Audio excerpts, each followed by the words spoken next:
It has long been indoctrinated into us that there are two camps of cholesterol. There's the good guy, HDL, and his kryptonite, LDL. So if you don't know, HDL stands for high density lipoprotein and LDL stands for low density lipoprotein. Doctors will tell us that lowering the bad guy, LDL, will help us prevent coronary heart disease, CHD in short, because LDL is responsible for clotting our arteries, which will eventually lead to a heart attack. Then you drop dead and die. In order for that not to happen, doctors prescribe statins with good intention to remove LDL from our blood. So statins is the drug that they use. So statins were first introduced in 1986. It's been around for 38 years now. And its intended use is to remove LDL, like I said, from the blood to prevent clogging of arteries. So after 38 years, has it succeeded in achieving its goal of lowering the incidence of coronary heart disease? If you like, Google this yourself. What is the leading cause of death in the world? No prize for getting the right answer. It's coronary heart disease. So tell me again, has statins worked? So clearly, something else is the cause of coronary heart disease, and our traditional medical system has yet to caught up. So high LDL levels definitely is linked to coronary heart disease, but is it the cause?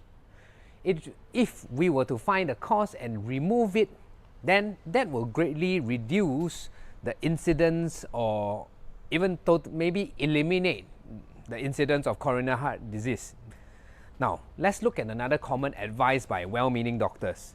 So after prescribing statins, they will tell you, eat less fats. More specifically, eat less saturated fats. Why? Because saturated fats raise your LDL levels. Well, that is true, but let's take a look at how all this started.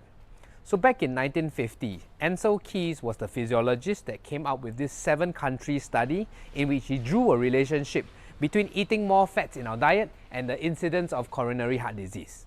So take a look at this graph in his study that led to the conclusion of this widely accepted thinking.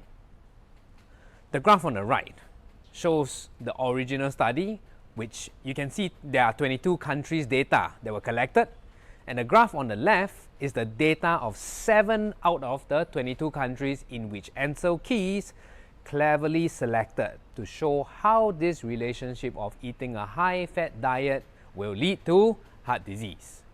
So what about the countries who had high-fat diet but yet have a low rate of heart disease? How do you explain that? Well, in Ansel Keys' case, he chose to cleverly exclude that.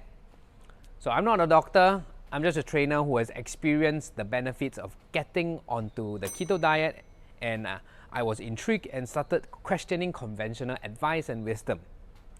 So the purpose of this video is to hopefully get people thinking about whether the medication that you are taking and also the lifestyle advice that is commonly given suits you. So make sure you do some thinking. Like what Albert Einstein said, if you keep doing the same thing and expecting different results, then that's insanity. Alright, in the upcoming videos, I'll be sharing more of what I have learned.